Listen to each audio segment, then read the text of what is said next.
Bonjour bien-aimés, j'espère que vous allez bien. En ce dimanche 12 mars, je viens rendre gloire et honneur à notre Seigneur Jésus-Christ, qui nous a permis d'être comptés parmi les personnes vivantes en ce jour. C'est une grâce d'être compté sur la liste de ceux qui sont encore vivants. Malgré les difficultés, malgré les obstacles, l'ami fidèle est toujours là. Je me suis réveillée ce matin avec un chant. Il y a un chant qui m'a réveillée ce matin. J'étais en train de dormir et je me sentais vraiment mal. Je me sentais vraiment fatiguée. Nous sommes dimanche matin, je ne sais pas quelle heure il est chez toi. Chez moi, il est déjà dimanche matin. Et hier, nous étions samedi. Sorry. Et je me suis réveillée hier à 11h en fait. Je me suis réveillée pour la deuxième fois à 11h. Pour la première fois, je me suis réveillée. Je suis allée dans la salle de bain. J'ai rangé certaines affaires. Et je suis retournée me coucher parce que je me sentais mal. Je voulais vraiment dormir. Et à 11h, j'entendais quelqu'un chanter. J'entendais quelqu'un chanter. À la fin, on disait « Tu es Dieu ». Toutes les autres paroles, je ne les comprenais pas. Je ne comprenais pas les autres paroles. Je ne sais pas qu'est-ce qu'on disait. Mais à la fin, on disait « Tu es Dieu ». Et je ne sais pas qui chantait cette chanson. La personne a tellement chanté pendant longtemps, a tellement insisté que c'est ça qui m'a réveillée. C'était une très belle mélodie. Genre gospel. Et à la fin, c'était « Tu es Dieu ». Est-ce qu'il y a quelqu'un qui peut m'aider à dire « Tu es Dieu ». Jésus-Christ, tu es Dieu. J'ai fait entendre cette mélodie à un jeune frère qui m'accompagne dans les chants pour mon album, enfin pour mes albums, on va le dire comme ça. Je lui ai fait écouter la mélodie et il est tombé amoureux. Donc j'ai été réveillée ce matin par un chant. Pas le chant des oiseaux, mais un chant céleste. Et hier soir, pareil, dans la nuit du vendredi au samedi. Dans la nuit du vendredi au samedi, je suis montrée dans ma chambre, je crois qu'il était 23h, 22h, quelque chose de ce genre. Non, 23h, je crois. Au maximum minuit. J'ai lu ma Bible dans le livre de Luc, au Nouveau Testament. Et je me suis mise à prier. Dès que j'ai commencé à prier, j'entendais une foule de personnes chanter. J'avais l'impression qu'il y avait des gens autour de moi qui chantaient. C'est comme s'il y avait une chorale à côté de moi. Ils étaient en train de chanter. Ils chantaient. Bon, je suis tellement habituée à écouter des gens chanter autour de moi. Je suis tellement habituée. Pour moi, c'est devenu normal. C'est devenu tellement normal pour moi d'entendre des chansons, des mélodies, d'entendre quelqu'un me parler, des gens même m'insulter. Au départ, j'étais perplexe, mais là, c'est devenu naturel. Pas naturel, c'est devenu normal en fait. C'est devenu normal. Je trouve ça vraiment normal. Et hier soir, des gens étaient en train de chanter. Ils chantaient, ils chantaient. La chanson disait « Règne, règne, règne, règne ». Et j'ai continué de prier. Je continuais de prier parce que je voulais vraiment prier. Je ne sais même plus sur quoi je priais. J'étais vraiment en train de prier. Et quand je continuais de prier, là maintenant, je vois le buste de quelqu'un. J'ai vu le buste de quelqu'un. Sauf que j'ai pas vu son visage. J'ai vu la personne au niveau de la poitrine jusqu'au niveau du bassin. La personne avait porté un vêtement blanc et avait une corde autour de la taille. Et la personne était en train de danser. Je voyais la personne danser. Je voyais la personne danser. Et j'entendais maintenant une autre mélodie, mais qui disait toujours « Règne, règne, viens régner, viens régner ». À ce moment-là, je me suis levée. Pour ne pas déranger, je suis allée dans la pièce à côté. J'ai commencé à chanter cette chanson. La chanson disait « Règne, règne, règne ». Est-ce qu'il y a quelqu'un qui peut m'aider à dire « Seigneur, viens régner dans ma vie. Seigneur, viens régner dans ma maison. Seigneur, je t'invite de venir régner dans ma famille. Seigneur, viens régner dans mon quartier. Seigneur, viens régner dans mon pays. Seigneur, viens régner dans ma communauté. Seigneur, viens régner dans mon église. Seigneur, viens régner dans la vie de mes enfants. Seigneur, viens régner dans la vie de mon époux. Seigneur, viens régner dans la vie de mon épouse. » Est-ce que quelqu'un peut demander à Jésus de venir régner? Parce que hier, c'est ce que j'entendais hier soir avant de dormir. J'entendais des gens chanter « Règne, règne, règne ». Après, j'ai vu le buste de cette personne-là. La personne était en train de bouger. En fait, la personne dansait. J'ai pas vu son visage. Parce que l'image était juste à partir du cou jusqu'au niveau des hanches. Est-ce qu'il y a quelqu'un qui peut inviter Jésus à venir régner dans sa vie? Et quand on parle de règne, on parle de royaume. Il n'y a pas de règne sans royaume.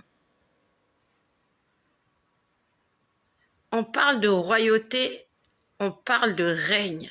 On parle de règne, on parle de royauté. Ça va de père en fils et ça ne se termine. Et non, il règne éternellement. Et si Dieu règne, ça signifie qu'il a un royaume. Et s'il a un royaume, ça veut dire qu'il a des serviteurs et qu'il a des servantes qui sont au service du royaume et qui sont au service du roi. Est-ce que tu as un rôle dans le royaume? Est-ce que tu offres tes services au roi? Est-ce que tu te prosternes? Est-ce que tu vénères le roi qui vit à jamais? Régner, ça veut dire rester là, indéfiniment. Tu ne bouges pas, tu restes là. Et c'est ce que Jésus veut faire dans la vie de chacun d'entre nous. Il veut être là et il veut commander. Et jamais il n'y a eu deux rois pour un royaume.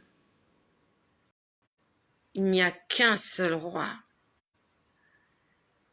Il n'y a qu'un seul roi.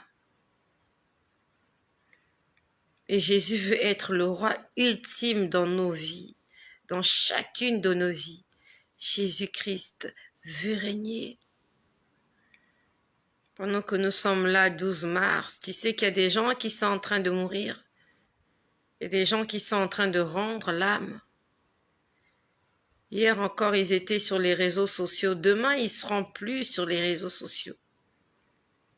Hier encore, ils étaient en train de TikToker, Instagrammer. Aujourd'hui, c'est terminé. Les comptes sont restés. Nous avons appris le décès de cette TikTokeuse africaine au Cameroun avec des millions de vues, avec plusieurs followers, des gens qui la suivent, des gens qui partageaient. Aujourd'hui, son compte est resté. Si elle avait un compte Facebook, le compte Facebook est resté. Facebook ne va pas bloquer son compte parce que Facebook n'est pas censé savoir que tu es décédé. Instagram, le compte Instagram est resté. Le compte TikTok est resté. Le nombre d'abonnés, le nombre de vues, les nombres de j'aime, c'est resté. Et encore dans quelques années, dans quelques mois, nous allons continuer à voir ces vidéos parce que elles ont été postées. Et beaucoup de gens qui ne savent pas qu'elle est décédée vont croire, ah, mais elle est bien, la dame, elle raconte des belles choses. Mais elle n'est plus, elle est décédée.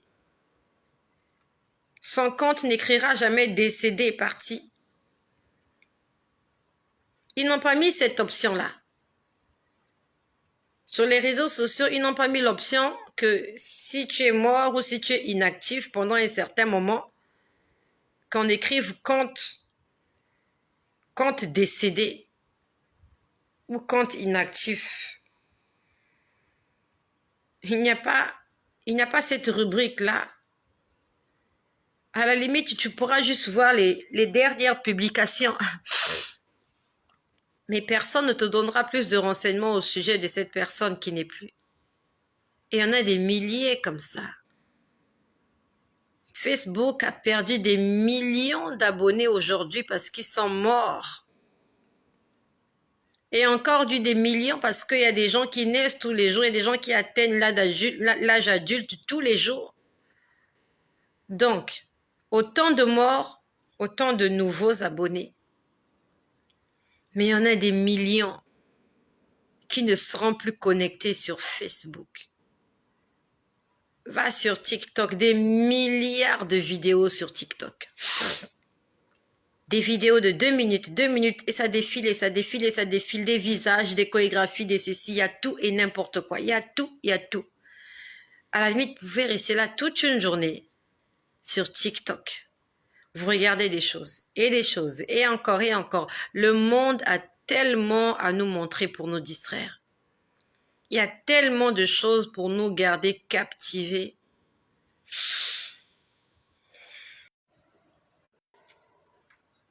À un moment donné, il faut savoir couper son téléphone et passer à autre chose. Lorsque tu entends la voix de l'esprit qui te dit ça suffit, coupe ton téléphone et passe à autre chose.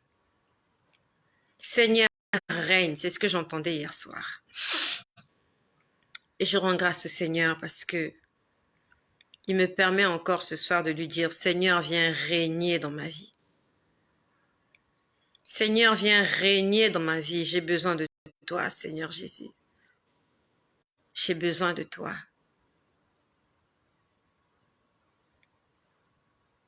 Tu es mon seul abri. C'est comme si vous êtes dans le désert et il n'y a qu'une seule maison dans le désert. Même si c'est une cabane, même si c'est une tente, c'est le seul endroit où s'abriter, où être à l'abri du soleil et de la tempête de sable. Quelle que soit la laideur de cette tente, quelle que soit l'inconfortabilité de cette maison, vous allez partir vous abriter là. Parce que c'est le seul endroit. Il n'y en a pas d'autre. Vous irez vous abriter dans cette tente. Et j'aimerais m'abriter dans cette tente, la seule tente qu'il y a dans le désert. la tente d'assignation que Moïse a construite dans le désert. Demain, pas demain, nous sommes déjà dimanche. Et je continue à vous parler de ce que j'ai vécu le dimanche dernier. Le dimanche dernier, quand j'ai fini de vous dire tout ce que j'ai vu avant de dormir, où je voyais ces femmes guerrières là s'approcher de moi, j'en ai parlé hier, je crois. Hier ou avant-hier. Puis j'ai prié jusqu'à me fatiguer, je me suis endormie. Et dans la nuit du dimanche, c'était du samedi au dimanche dernier, je vous ai expliqué comment le Seigneur m'a parlé de 2 personnes qui vont se marier cette année. J'en ai fait un partage. Il y a de cela quelques jours. Il y a 2 personnes qui vont se marier et Dieu me disait, prie pour que ce mariage n'ait pas lieu. Moi, je priais pour que ce mariage ait lieu. Mais je ne voyais pas la route. Je ne voyais pas que ce mariage sera béni. Ce mariage sera dérangé.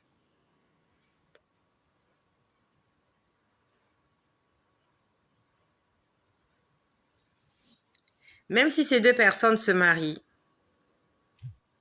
j'ai vu qu'il va y avoir des embrouilles à la longue. Il va y avoir beaucoup d'embrouilles à la longue.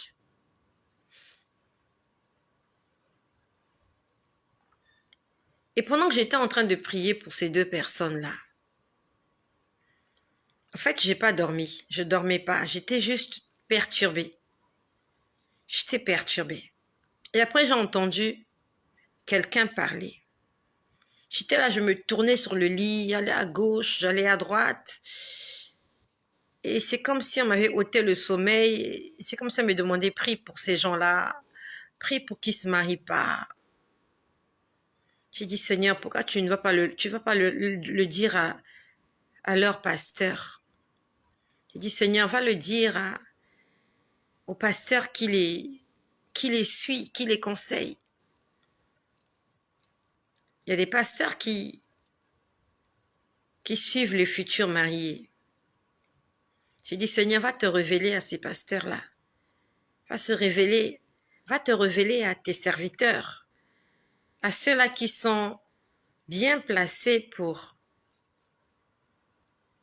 s'occuper de ce mariage. Je lui ai dit, Seigneur, je ne suis pas bien placée. Je ne suis pas la personne adéquate. J'ai dit, je ne suis pas la bonne personne. Mais c'est à moi qu'il a demandé de prier. Et pendant que j'étais en train de prier pour ces gens, j'ai entendu quelqu'un parler. J'ai entendu assemblée générale. J'ai entendu assemblée générale. J'ai entendu assemblée générale. Est-ce qu'il y a quelqu'un qui peut m'aider à écrire assemblée générale afin que je sache, est-ce que tu sais de quoi il s'agit? Est-ce que tu sais ce que c'est qu'une assemblée générale? Est-ce que quelqu'un peut écrire assemblée générale? Je l'ai entendu dimanche dernier. Dimanche dernier, nous étions le 5 mars. Le 5, oui, le 5. Aujourd'hui, nous sommes le 12. Ok. Assemblée générale. Merci Tina. Merci Zita. Merci Moza. Merci FCG. Merci Raymond Luno. Assemblée générale. Je me dis, à ce moment-là, je me mets à réfléchir. Je me dis, mais c'est quoi Assemblée générale? Pourquoi on me parle de l'Assemblée générale? Et il y a comme une intelligence qui me dit, il y a une Assemblée générale quelque part. Donc, il y a des gens qui se sont assemblés. Donc, il y a une réunion quelque part. C'était le dimanche 5 mars. Il y a de cela une semaine. Dans la nuit, on m'a dit qu'il y avait une assemblée générale quelque part.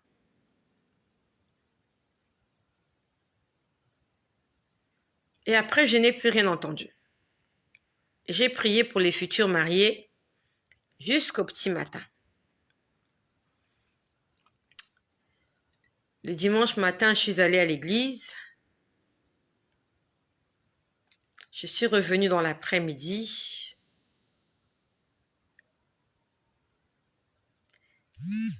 Et c'était pas le dimanche, mais c'était le lundi.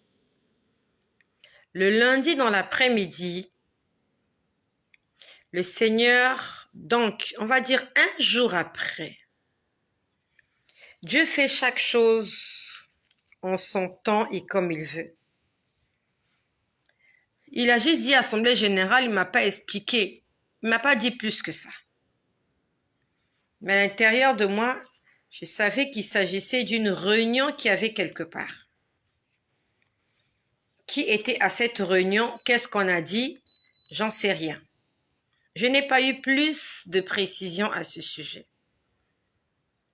C'est le lendemain lundi. Donc j'aimerais te dire que Dieu, il va toujours t'expliquer des choses dont les choses il t'a parlé que tu n'as pas compris. Il faut que tu restes connecté. Ça peut arriver que Dieu se mette à te dévoiler, te faire des révélations clairement. Mais ça peut arriver, il envoie quelque chose. Demain, il complète un peu. Après-demain, il complète. Raison pour laquelle nous devons être patients. Et raison pour laquelle nous devons être connectés. Parce que le jour où Dieu veut venir t'expliquer quelque chose que tu as entendu quelque temps avant, mais que tu n'as pas compris, s'il vient et que tu n'es pas connecté, tu ne pourras pas avoir la révélation. Il faut que tu sois connecté afin que tu ne sois pas surpris. Marie était surpris. Marie avait été surprise de ce que son fils devait mourir à la croix. Marie ne connaissait pas la mission de Jésus. Elle savait juste que j'ai dans mon sein l'élu, le Messie loin de Dieu qui vient pour sauver Israël, mais elle n'avait aucune idée de comment l'enfant qu'elle portait allait sauver Israël. Pourtant, Dieu lui avait parlé par l'intermédiaire de Siméon. Et beaucoup de gens n'enseignent pas beaucoup. Beaucoup de gens n'enseignent pas à ce sujet. Siméon avait prophétisé sur l'enfant Jésus le 8e jour quand ses parents sont venus le présenter dans le temple. Siméon a dit à Marie, « Ton cœur sera percé à cause de cet enfant. » Marie n'avait pas compris. Marie n'avait pas compris ce que ça signifiait. Ça, c'est un autre enseignement. Dieu avait averti à Marie qu'elle allait souffrir à cause de Jésus. Pas dans le mauvais sens. Pas qu'il allait être un brigand, un bandit, non, mais en tant que mère, elle allait pleurer pour cet enfant. Marie n'avait pas compris. Marie n'avait pas compris ce que Dieu était en train de lui avertir. Et nous sommes nombreux comme ça. Dieu nous a déjà parlé. Dieu nous a déjà avertis. Sauf qu'on n'a pas fait attention. Marie croyait que Jésus était un enfant ordinaire comme tous les enfants. Raison pour laquelle le jour elle est venue le trouver dans le temple en train de discuter avec les docteurs de la loi, elle était étonnée. Elle dit, mais qu'est-ce qu'il fait là? Mais c'était ça sa mission. Et elle n'en était même pas consciente. Que la mission de l'enfant que j'ai, c'est exactement cela. Marie n'était pas connectée. Elle a seulement demandé à l'ange, comment cela se fera-t-il? Oui, l'Esprit de Dieu te couvrira de son ombre et tu seras conçu et tu mettras au monde un enfant. Point final. Elle n'a plus demandé autre chose. Qu'est-ce que sera cet enfant-là? Comment ça va se passer? Elle n'a pas demandé. Elle n'a pas demandé. Et elle était surprise. Elle savait que son fils avait un pouvoir, mais sans plus. Elle ne savait pas comment son fils allait terminer sa vie. Elle était surprise. Alors que Siméon, le 8e jour après la naissance de l'enfant, Siméon lui a dit, ton cœur de mère sera percé. Ton cœur de mère sera déchiré à cause de cet enfant. Restons connectés au Seigneur. Et si tu as entendu quelque chose que tu n'as pas compris, demande à Dieu de te l'expliquer afin que tu ne sois pas surpris. Reste connecté au Saint-Esprit. Marie n'est pas restée connectée. Marie n'avait pas été comptée parmi les disciples de Jésus pendant qu'il était vivant. Elle ne marchait pas avec son fils. Bien au contraire. Elle venait seulement et cherchait, elle voulait le rencontrer parce que ça faisait des mois qu'elle ne le voyait pas. Il était en train de prêcher la bonne nouvelle et voilà, il s'est dit, bon, je fais un tour, je vais voir un peu comment il va. Mais sans plus. Si elle était restée à côté de son fils, elle aurait appris que son fils était en train de dire à ses disciples que le Fils de l'homme sera livré aux pécheurs. Il sera crucifié, il mourra et qu'au 3e jour, il ressuscitera. Ça, elle n'était pas au courant. Elle ne le savait pas. Si elle le savait, elle aurait eu une autre attitude. Elle n'était pas connectée au Seigneur. Elle le prenait comme son fils, mais ce n'était pas son fils. C'était le Seigneur, le Messie qui était venu sauver le monde. Soyons connectés, restons au pied de Jésus. Marchons avec lui. Il a des choses à nous raconter. Il a des choses à nous dire.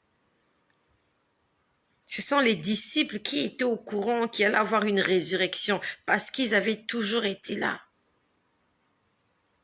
Donc le dimanche, le lundi, dans l'après-midi, le lundi, je me sentais pas très bien et je vous ai dit, j'ai même pas fait de vidéo ce lundi-là parce que je me sentais vraiment pas bien. Le lundi, j'étais là allongée sur mon lit. Et le Seigneur me rappelle l'assemblée générale dont il m'a parlé dans la nuit du samedi au dimanche mars. Dans la nuit du samedi au dimanche 5 mars. Il me dit, il y a eu une assemblée générale. Et cette assemblée générale a duré 5 jours. Il y a eu une assemblée générale quelque part et elle a duré 5 jours. Et au bout de 5 jours, ils n'ont pas trouvé de solution. Ils ont prolongé l'assemblée générale d'1 jour. Donc l'assemblée générale a fait 6 jours. Il y a une assemblée générale quelque part. Il y a des gens qui se sont assis. Et ils ont fait ça au mois de mars. Mars, c'est le 3e mois de l'année. Donc, quelque part, il y a des gens mal intentionnés qui ont organisé une assemblée générale afin de faire le point de ce premier trimestre de cette année. Qu'est-ce qui s'est passé? Qu'est-ce qu'ils ont fait? Qu'est-ce qu'ils n'ont pas fait? Quel a été l'impact? Et pendant qu'on était en train de me le révéler, je ne sais pas qu'est-ce qu'ils se sont dit. Je suis sûre que Dieu viendra me le dire. Step by step. Je ne sais pas qu'est-ce qu'ils se sont dit, mais je sais que l'Assemblée générale a fait 5 jours.